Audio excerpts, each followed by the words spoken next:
We are the champ. Pardon, désolé, mais c'est la joie d'avoir gagné la Ligue des Champions. Ça pousse à faire des We are the champions à longueur de temps. C'est comme ça. C'est comme ça. Bonjour à tous, j'espère que vous allez bien. Je suis très heureux de vous retrouver pour une nouvelle vidéo dans laquelle on va parler de la saison lilloise avec l'intervention d'une supportrice, Perry, qui va nous donner son avis sur la saison de Lille avec un texte que je vais lire. C'est l'épisode 5 de notre série sur les clubs de foot et leur saison. On a fait Strasbourg, on a fait Rennes, non, je vais donner dans l'ordre, on a fait Strasbourg, on a fait Marseille, on a fait Rennes et on a fait Guingamp dans une semaine spéciale bretonne la semaine dernière. Mais aujourd'hui, on repart sur le nord de la France avec Lille, qui a donc fini 5ème de Ligue 1. On va débriefer un petit peu tout ça, parce que Lille a été quand même dans 3 compétitions, la Ligue 1, la LDC et la Coupe de France. Donc on va débriefer tout ça. Je vais faire un petit peu comme j'avais fait pour Rennes la dernière fois. Je vais lire le texte de Jules. Cette fois, c'est juste que je vais réagir pendant le texte, parce que c'est un texte assez long, donc j'aurai pas le temps de tout retenir. J'ai pas une mémoire de malade non plus, donc faut pas déconner. On réagira au moment où il faudra réagir. Petit rappel des faits concernant l'accusé lillois. La Ligue 1, Lille finit donc 5ème avec 60 points, plus 16 de goal average, ce qui est quand même pas mal. 17 victoires, donc 50% des matchs que tu as joués en Ligue 1, tu les as gagnés. Je suis fort en maths, au moins c'est déjà ça. 9 matchs nuls et 8 défaites, c'est plutôt équilibré, donc c'est pas mal. En Coupe de France, tu termines en 8ème de finale, après avoir gagné 1-0 sur la pelouse de Rouen, et avoir gagné au tir au but sur la pelouse de Marseille après un match nul, un but partout. Et tu t'inclines contre l'USL Dunkerque en 8ème de finale, là aussi un but partout, et après au tir au but. En Ligue des Champions, tu t'inclines également en 8ème de finale, à croire que ça t'a pas bien... ça t'a pas servi les 8ème de finale, ça t'a vraiment pas, ça t'a pas aidé. En tour préliminaire, Lille a affronté Fenerbahçe, 2-1 à l'aller pour Lille, match nul, un but partout au retour, victoire de Lille en prolongation, pour passer au barrage où ils ont affronté le club tchèque du Slavia Prague, victoire 2-0 à l'aller et au retour défaite 2-1, mais grâce au but, ils filent en phase de ligue où ils vont perdre 2-0 sur la pelouse du Sporting Portugal, s'imposer 1-0 contre le Real Madrid, s'imposer 3-1 sur la pelouse du Real Madrid, faire match nul un but partout contre la Juventus, s'imposer 2-1 en terre italienne sur la pelouse de Bologne, 3-2 pour Lille contre Sturm Graz, défaite sur la pelouse de Liverpool 2-1 et claque infligée à Feyenoord 6-1. Parce qu'ils avaient visiblement pas le temps. 8ème de finale, parce que oui, eux, ils n'ont pas le temps, donc ils sont dans le top 8. C'est pas comme le PSG qui a dû se faire un match contre Brest en plus, parce que nous, visiblement, on avait le temps, mais eux, non. Donc ils sont passés en 8ème de finale directement, et malheureusement, ils ont perdu contre Dortmund, match nul, un but partout au Signal Iduna Park à l'aller, et au retour, défaite 2-1 à Pierre-Mauroy. Au niveau des statistiques et des joueurs importants, on peut citer Jonathan David, on peut citer Haken Haraldsson, Mathias Fernandez Pardo, Bafodé Diakité, Eidon Zegrova. C'est les 5 joueurs qui ont le plus staté cette saison, avec notamment 16 buts pour Jonathan David en Ligue 1, donc c'est plutôt pas mal, mais il en a aussi quelques-uns en Ligue des Champions, notamment le but sur penalty contre le Real Madrid, mais il y en a d'autres. De toute façon, j'ai envie de dire, c'est un peu évident, quand tu colles un but au Real, 3 buts à l'Atlético, 1 but à la Juve, 2 buts à Bologne, 3 buts à Sturm Graz, 1 but à Liverpool et 6 à Feyenoord, plus 1 à Dortmund et encore un autre contre Dortmund. Fallait s'attendre un peu à ce qu'il y ait des stats. Et c'est ça dont on va commencer par parler. Je vais lire du coup l'avis de Perry sur cette saison, mais c'est ça qu'il faut retenir principalement. Elle dit, honnêtement, on m'aurait dit top 8, 8ème de finale, top 8 en phase de ligue, 8ème de finale de LDC et top 5 en Ligue 1. En début de saison, j'aurais signé tout de suite. Et à présent, je suis vraiment satisfaite de ce bilan comptable et notamment ce parcours en phase de poule de Ligue des Champions qui restera gravé dans les annales lilloises. Lille est le roi de Madrid. D'ailleurs, j'ai repris cette citation comme titre de la vidéo, donc merci Perry, c'est gentil. Vraiment, prenons un instant pour savourer de nouveau ce top 8. La performance et les émotions sont fantastiques. Très clairement, c'est une performance incroyable de la part de Lille. Je vais donner mon avis complet à la fin, mais c'est totalement vrai. Quant à la Ligue 1, nous maintenir dans le top 5, tout en jouant sur plusieurs tableaux, reste tout de même un résultat des plus honorables. Nous étions trop irréguliers pour espérer mieux, et la Ligue Europa reste quand même une belle compétition. Cela dit, j'adore le cela dit, c'est gâché. C'est dingue, j'ai quoi Cela dit, c'est gâché par un petit côté amer. Des blessures qui nous ont bien plombé, comme celle d'Edon Zegrova notamment, qui a beaucoup manqué dans la dernière ligne droite. Un huitième de finale de LDC qui était peut-être plus à notre portée et qui laisse quelques regrets pour rendre la légende plus légendaire encore.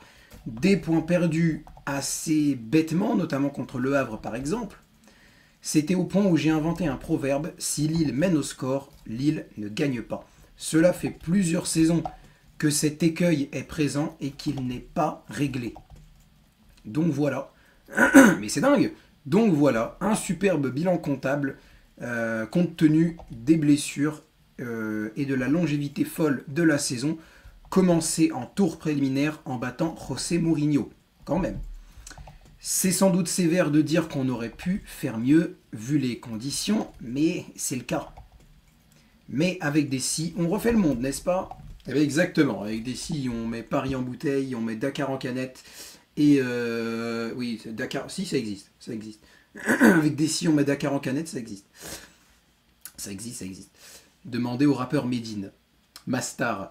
Donc, pour répondre sur l'avis de la saison de la part de Perry, je suis totalement d'accord sur presque tout ce qu'elle a dit. Déjà parce que, je l'ai déjà dit plusieurs fois sur cette chaîne YouTube, j'adore l'effectif lillois de cette saison. Il est rempli de cracks. Et il est rempli de cracks, mais il est aussi rempli de joueurs d'expérience. Pour moi, c'est une très bonne combinaison de cracks en devenir. Lucas Chevalier, Ayoub Boadi, Aidon Zegrova, Ozam Sahraoui, Ngalayel Mouko, Ethan Mbappé, Mathias Fernandez-Pardo, Bafodé Diakité qui n'a que 23-24 ans. Ça reste des joueurs très très très intéressants et qui feront sûrement de grandes choses à l'avenir. Donc Lille a bien géré sur ce côté-là, mais aussi géré au niveau des cracks, au niveau des joueurs expérimentés, pardon, parce que t'avais Rémi Cabella qui jouait de temps en temps, t'avais Thomas Meunier qui a maintenant presque la trentaine et qui a joué dans pas mal de clubs, notamment le PSG. Tu as Ismaili qui a déjà 35 balais. Tu as Aïssa Mandi qui est devenu le capitaine de la sélection algérienne et qui lui aussi a beaucoup d'expérience. Bref, tu es vraiment bien fourni, que ce soit en termes de crack et en termes de joueurs d'expérience, pour tenir tout ça. Et c'est pour ça que là où je la rejoins en quelque sorte, c'est quand elle dit que c'est sévère de vouloir en attendre plus de cette équipe.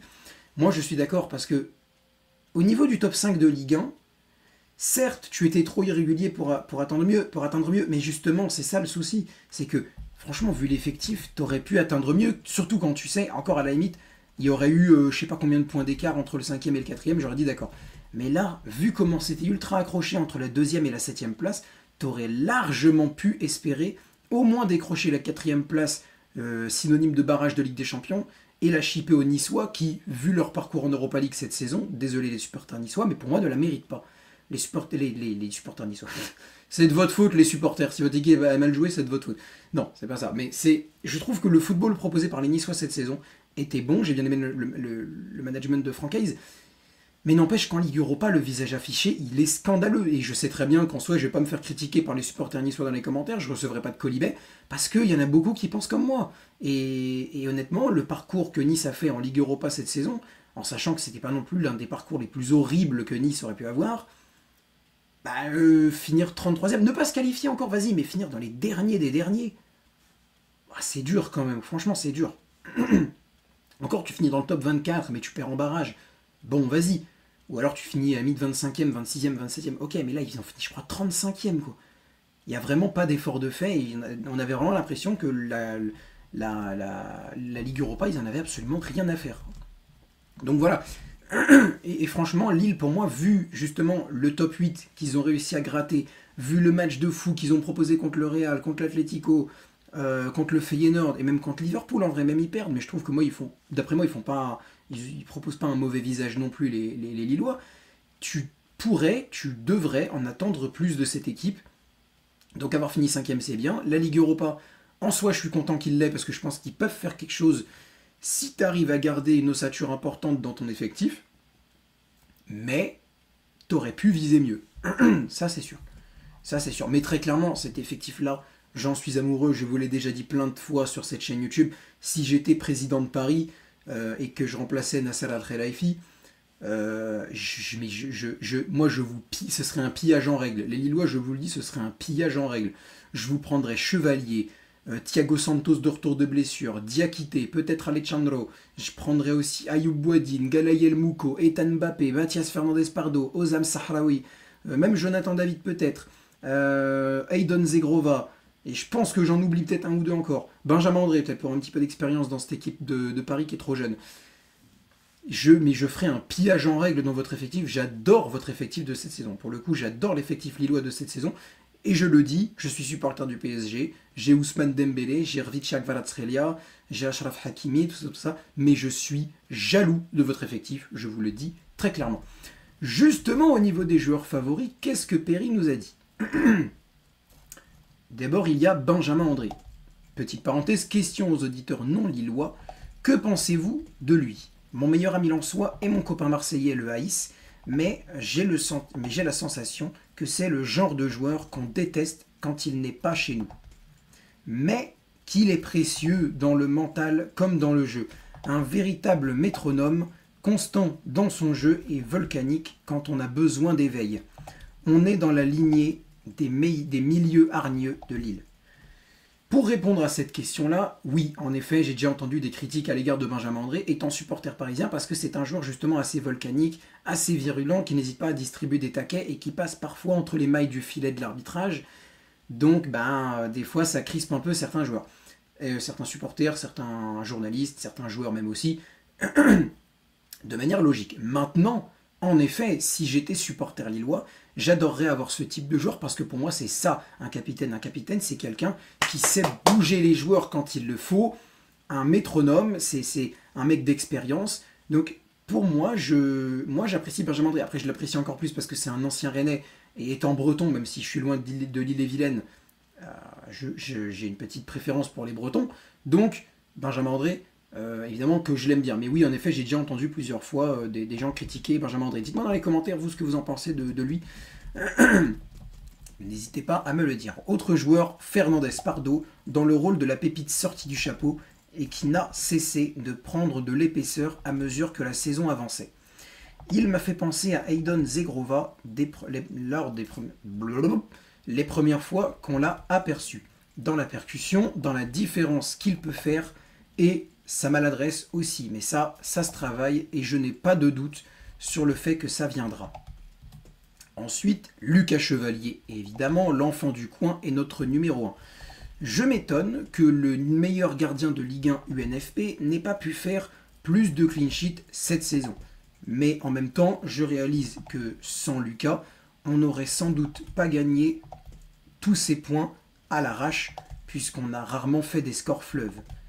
Ses arrêts sont aussi précieux que spectaculaires, et je trouve qu'il s'affine de saison en saison. Et mention aussi à Nabil Bentaleb, son but pour son retour reste l'une des plus belles images de la saison lilloise à mon sens. Et je la rejoins sur ce point-là. Nabil Bentaleb, pour le rappel, il avait fait un malaise cardiaque en juillet dernier, en juillet 2024, pendant un entraînement, je crois, avec Lille. Et du coup, il avait été éloigné des terrains pendant plusieurs mois. Il était revenu, je crois, en février-mars contre Rennes et il avait marqué directement pour son retour. Donc c'est sûr que ça a dû être émotionnellement très fort. En ce qui concerne Lucas Chevalier, évidemment, comment ne pas la rejoindre sur ce point-là, étant donné que Lucas Chevalier a sorti d'énormes masterclass à plein de reprises. Ça n'a pas permis à Lille de se qualifier en Ligue des Champions, mais ça leur a permis d'aller en 8e de finale de LDC, ce que je considère comme une performance tout aussi acceptable et tout aussi bonne. Parce que, par exemple, je prends le match contre le Real Madrid, il sort un match contre le Real. Il te sort un match contre le Real, mais qui... Oh là là. Mais de toute façon, l'équipe, de toute façon, pour moi, c'est le match référence de Lille cette saison, parce que tu avais déjà aussi Thiago Santos, qui était, avant de se blesser, qui fait un match taille patron, qui empêche totalement Vinicius d'avancer. Vinicius, il sait plus quoi faire. Toute l'équipe lilloise, elle est bien en place. Tu as même Jonathan David devant qui fait le taf aussi. Franchement, pour moi, c'est le match référence de Lille cette saison. Et Lucas Chevalier a fait d'énormes arrêts. Et pour moi, ce n'est que justice. Et d'ailleurs, je pense même que ça a trop tardé qu'il aille en équipe de France. Pour moi, Didier Deschamps a trop tardé. Évidemment, on a Mike Maignan et Brice Samba devant, mais pour moi, Chevalier est meilleur que Samba. Voire même que Maignan. À voir. Mais au moins meilleur que Brice Samba, je pense. Mais même si Brice Samba est loin d'être une brêle, évidemment. Évidemment, logique.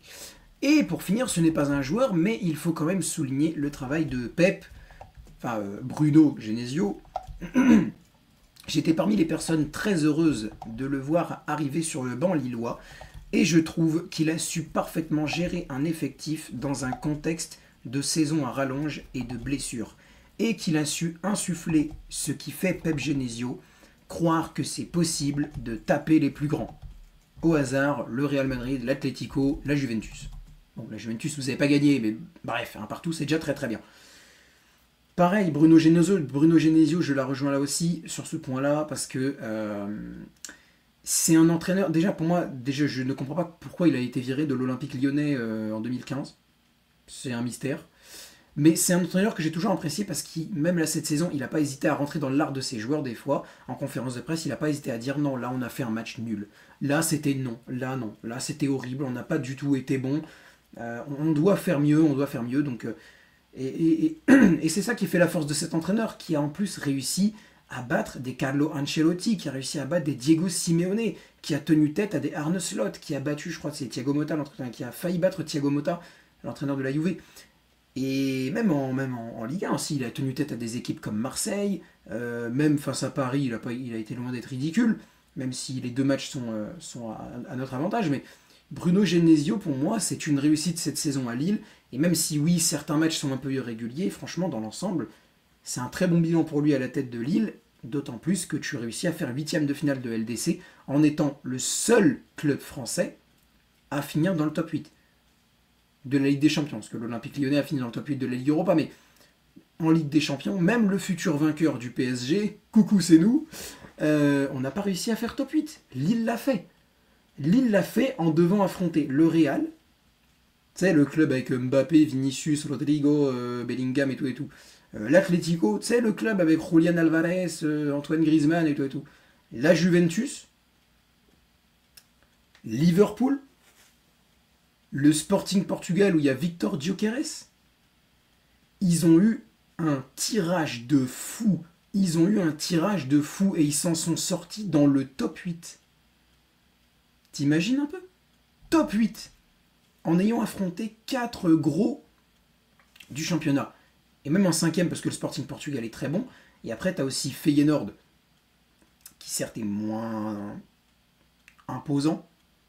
Sturm Graz qui là aussi a eu un petit peu plus de difficultés, et Bologne. Mais Bologne aussi, Bologne a fait une très bonne saison l'année dernière et on aurait très bien pu s'en méfier. Donc voilà, franchement, honnêtement, c'est du très bon travail de Bruno Genesio. Au niveau du mercato estival, voici ce que nous dit Perry. Commençons par les trucs logiques, le truc bateau. Commencer avec justesse et remplacer avec justesse les départs. Et hors Jonathan David, les départs, ils restent assez flous. Lucas Chevalier prendra-t-il une belle opportunité? Zegrova trouvera-t-il preneur malgré ses mois d'inactivité? Tant de questions qui restent encore en suspens. C'est un magnifique teasing, je trouve que ce serait magnifique pour une bande-annonce de film ou pour un truc d'enquête exclusive. Lucas Chevalier trouvera-t-il preneur? Zegrova trouvera-t-il un point de chute? Vous le saurez en regardant le prochain épisode d'Aventure Lilloise. Je trouve que c'est magnifique, pour le coup ça passe très bien. Revenons à nos dogs. Ouais non mais j'allais dire revenons à nos chiens, c'est moins stylé qu'en anglais pour le coup. Je trouve que depuis quelques années, Lille joue à la perfection ses mercatos. On garde une ossature solide d'une allée sur l'autre, avec des cadres comme Benjamin André ou José Font à l'époque. Et on arrive à remplacer les pépites par vagues, qu'on garde le temps qu'elles s'affinent et confirment. En bref, assez longtemps pour pouvoir en profiter. La dernière en date, Eidon Zegrova, a fait part de son intention de quitter le club et j'attends de Lille qu'il perpétue ce miracle et nous trouve de nouvelles pépites de façon intelligente, comme un Mathias Fernandez Pardo venu de l'autre côté de la frontière, pour le remplacer. Remplacer David, parce qu'il y a lui aussi qui va partir, ne sera pas non plus une mince affaire. malgré ses hauts et ses bas, c'était un joueur constant, important dans l'effectif et dans le jeu où il aspirait les défenses, distribuait comme marquait. J'aimerais bien qu'on prenne un joueur mûr à ce poste, une sorte de valeur sûre, un peu comme on avait Loïc Rémy fut un temps pour encadrer l'éclosion de Mathias Fernandez Pardo, qui, s'il continue sur sa lancée, contribuera à remplacer Jonathan David. Au début, j'avais pas compris cette phrase parce que je me disais Mathias Fernandez Pardo, c'est pas un faux neuf, enfin c'est pas un numéro 9, c'est un ailier, alors que Jonathan David est un numéro 9. Mais je pense que ce qu'elle veut dire par là, confirme-moi Perry si tu vois la vidéo, c'est que, comme tu le dis, Jonathan David marque et fait marquer. Et c'est là que Fernandez Pardo va pouvoir aider, parce que déjà il a mis quelques buts cette saison quand même. Hein. En Ligue 1, c'est... Attendez, je vais revenir tout en haut du fichier, bougez pas. Je dis bien en Ligue 1 après, parce que bon, je pense qu'il y a peut-être d'autres stats après. Mais rien qu'en Ligue 1, c'est... Je descends, allez... Voilà, rien qu'en Ligue 1, c'est 4 buts et 2 passes D. Donc c'est déjà très très bien. C'est déjà honnêtement très très bien. Il va falloir le former, ce jeune joueur, parce que comme elle l'a dit, il y a encore de la progression. Mais on voit bien qu'il y a des cracks dans cet effectif, et Mathias Fernandez Pardo en fait partie. Et oui, en effet, il pourrait contribuer à remplacer Jonathan David, même si je pense qu'il faut récupérer un vrai numéro 9, parce que t'as Chouba Akpom, mais Chouba Akpom ne me vend pas du rêve sur ses premiers mois à Lille. Après, Désiré Doué ne me vendait pas du rêve sur ses premiers mois à Paris. Résultat, maintenant, il a claqué un doublé et une passe décisive en finale de Ligue des Champions. Ah ouais, non mais ça monte par vague. Je suis heureux d'être champion d'Europe, c'est magnifique. Bref, reprenons. Je divague. Donc voilà, Chouba Akpom peut très bien faire aussi l'affaire, mais si jamais tu penses que c'est pas le cas, oui, il faut recruter un numéro 9. Enfin, il faut vraiment régler ce problème de si Lille mène au score, Lille ne gagne pas. Ce n'est pas possible de sans cesse se faire rattraper au score, et si le problème n'est pas le gardien, vu comment Lucas Chevalier se déploie, alors c'est qu'il faut restructurer la défense. Donc je ne verrai pas d'un mauvais œil l'arrivée d'un défenseur central expérimenté et capable de jouer. N'est-ce pas Samuel Umtiti? En conclusion, désexpérimenté comme pour remplacer les cadres en numéro 9 et en défense centrale notamment, et encadrer des pépites émergentes comme Mathias Fernandez Pardo ou Ayoub Boadi ou Nouvelle. Qui sait ce que la Belgique ou le centre de formation nous réserve. Et puis à voir aussi si Lucas Chevalier part. Ça laissera nécessairement un vide et il va falloir le combler. Mais bon, on avait dit ça aussi avec Mike Maignan et on a réussi à lui trouver un remplaçant. Alors, pour finir sur le mercato, oui, je pense que tu as moyen d'aller chercher en Belgique ou aux Pays-Bas ou dans le centre de formation. Je pense par exemple à un profil comme Konstantinos Karecas, ça va être compliqué, le jeune milieu de terrain grec, parce que il a une valeur marchande qui est très haute. Donc après, ça dépend. Si tu récupères un gros pactole sur Edon Zegrova ou Lucas Chevalier, et que tu arrives à remplacer, Zegrova et Chevalier avec un moindre coût, peut-être que tu pourrais te servir de l'argent restant pour récupérer un Karecas. Mais je trouve que c'est quand même un peu trop cher pour Lille. Et ça ferait peut-être un petit peu trop de crack, parce qu'il faut quand même laisser du temps de jeu à Boadi, Mouko et Mbappé. Donc Karecas, je suis pas très favorable. Mais aller récupérer un autre ailier, peut-être un Anis Hadjmoussa, qui est un international algérien qui évolue à Feyenoord, il me semble, et qui fait de bonnes performances avec la sélection algérienne ces derniers temps, ce serait pas du tout une mauvaise chose. Hadj Moussa, je sais pas trop combien il est, mais je pense que Lille pourrait aller le récupérer. Ou alors aussi, bien sûr, s'appuyer sur son centre de formation, c'est assez logique. Et pour finir, oui, Lucas Chevalier, il va falloir aussi le remplacer. Ce que tu as sur le banc, Vito Mannone et Marc-Aurèle Caillard, pour moi, ça fait pas vraiment l'affaire. D'autant plus que je crois que Caillard est parti à Reims. Enfin, je sais plus exactement où il est parti, mais je crois qu'il est parti en prêt Caillard. Parce que je l'avais vu ces derniers temps. Et bon, c'est pas... Je crois que c'est Caillard le gardien de Metz, ouais, je crois que c'est ça. Je crois qu'il est revenu en prêt au FC Metz, mais je suis pas sûr. Mais en tout cas, voilà, je pense que tu dois recruter un autre gardien. Peut-être essayer de... Lille, apparemment, est sur Yvan Diouf, le gardien du Stade de Reims. Vu que maintenant les Rémois descendent en Ligue 2, peut-être que Yvan Diouf va vouloir trouver un autre point de chute. Et quand j'ai su que Lille se penchait sur lui, honnêtement, moi je trouve pas ça con du tout. Je pense aussi à Moridio, le gardien de Clermont, qui pareil ne méritait pas de descendre l'année dernière vu les performances qu'il faisait. Donc voilà, Yehvan Diouf et Moridio, ça pourrait être une possibilité pour les Lillois euh, pour remplacer Lucas Chevalier à moindre frais en plus de ça, parce que Reims va vouloir récupérer des liquidités, donc va peut-être vendre Yehvan Diouf, donc tu as moyen de le récupérer à moindre coût. Quant à Moridio, après Moridio, je crois que malheureusement depuis un an, je sais plus où il est parti, mais bon, ça va peut-être un petit peu chaud de le faire revenir et compter sur lui pour de très bonnes performances. Mais Yehvan Diouf, il y a vraiment moyen d'en faire quelque chose. Et apparemment Lille est dessus, donc profitons-en. Profitons-en. Bon, et ben écoutez, je pense que c'est la fin de cette vidéo. J'ai pas grand chose de plus à rajouter. N'hésitez pas dans les commentaires à me donner votre avis. Est-ce que d'après vous, j'ai dit n'importe quoi? Est-ce que je mériterais d'être fouetté en place publique pour avoir dit de telles âneries sur les Lillois? N'hésitez pas à me dire ce que vous en avez pensé de ce qu'a dit Perry aussi. Je remarque qu'on est d'accord sur pas mal de points et je m'en réjouis. Donc après, de toute façon, cet effectif lillois, honnêtement, j'ai pas beaucoup de critiques à lui faire parce que le seul point, c'est l'irrégularité et le fait que tu aurais vraiment pu faire mieux.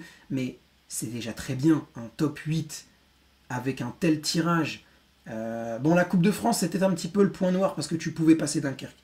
Pour moi, tu pouvais passer Dunkerque, t'as pas réussi, c'est dommage. Mais voilà, c'est le seul point négatif parce que Ligue 1, il te manquait quelques points de plus pour être quatrième, mais cinquième, c'est déjà très bien. Et je pense qu'en Europa League, tu as moyen de faire quelque chose. Et en Ligue des Champions, certes, tu sors en huitième de finale dans un match que tu aurais pu gagner et qui était abordable. Mais bon, le fait déjà d'avoir accédé au huitième de finale par la voie directe sans passer par les barrages, c'est déjà un grand exploit. Donc on peut peut-être leur laisser ce match-là. On peut peut-être dire, bon bah voilà, vous avez raté ce match-là, c'est pas grave, va falloir faire mieux l'année prochaine. Et je pense qu'en Ligue Europa, si tu arrives à garder une belle ossature, tu as vraiment moyen de faire quelque chose. Je pense que tu as vraiment moyen de faire quelque chose. Peut-être prêter certains joueurs aussi, parce que par exemple, Ethan Mbappé, il n'a pas eu beaucoup de temps de jeu. Si vous pouviez le prêter peut-être dans un club, ça pourrait être pas mal. Il y a peut-être aussi des jeunes qui vont arriver. Je sais qu'il y a Aaron Malouda qui va peut-être revenir, je crois qu'il était en prêt. Aaron Malouda en D2 belge, je sais plus où. Et c'est un ailier, donc vous avez besoin d'ailier. Après, bon, l'imaginer titulaire, peut-être pas, mais il y a des choses à faire, je pense, avec Aaron Malouda. Donc, je ne sais pas quelle est la situation contractuelle de Malouda, mais peut-être faire quelque chose. En tout cas, pas grand-chose de plus à rajouter, donc n'hésitez pas à commenter, comme je vous l'ai dit. N'hésitez pas à partager la vidéo sur les réseaux sociaux, à vous abonner en activant la cloche des notifications et à liker la vidéo si elle vous a plu. Ça aide de fou pour le référencement. Au niveau des futures vidéos, on se retrouve vendredi pour l'épisode 6 de la série. Pas sur le PSG, ça devait être sur le PSG, mais ce ne sera pas sur le PSG. C'est repoussé d'une semaine pour le PSG. Soit Angers, soit Montpellier, soit... je vais voir. Si aucune vidéo ni sur Angers ni sur Montpellier n'est prête, il n'y aura rien qui sortira, mais je vous préviendrai jeudi soir parce qu'on se retrouve en live pour Espagne-France. Donc je vous dirai ça jeudi soir, comment ça avance. Et en ce qui concerne donc les futurs lives, donc oui, jeudi soir Espagne-France. Peut-être vendredi soir Maroc-Tunisie, mais c'est pas sûr du tout. Et mardi prochain, peut-être que je ferai Suède-Algérie et Maroc-Bénin. À voir les horaires, mais je pense que normalement on devrait faire ça. Et puis évidemment, il y a l'Euro Espoir aussi qui va arriver bientôt. Il y a l'Euro féminin qui va arriver à partir du 2 juillet, donc je vais me faire un grand plaisir de suivre ça. Tout ça. Donc voyez, il y a un programme assez chargé. Ne vous inquiétez pas pour ça, on trouvera des trucs à faire. Sur ce, c'était le football à l'aveugle. Merci à tous d'avoir suivi. Et j'en profite pour faire un dernier truc aussi. J'avais oublié de parler de ça. Mais évidemment, en tant que non-voyant, je me suis fait un plaisir de suivre la saison de Lille avec Asa France. Le système d'audio-description qui est disponible à Pierre Mauroy et qui est disponible aussi à Bollard, à la Beaujoire, et récemment au Parc des Princes, parce qu'ils se sont enfin bougé les fesses. Truc de dingue, mais oui, ils ont enfin décidé de se bouger l'arrière-train. Incroyable. Donc oui, nous avons un système d'audio-description au Parc des Princes, qui en plus n'a pas besoin de casque, donc c'est cool. J'espère que ça se maintiendra, mais c'est plutôt cool. En tout cas, pas grand-chose de plus à rajouter. Merci à tous de m'avoir suivi. Rendez-vous jeudi pour le live Espagne-France. Salut à tous!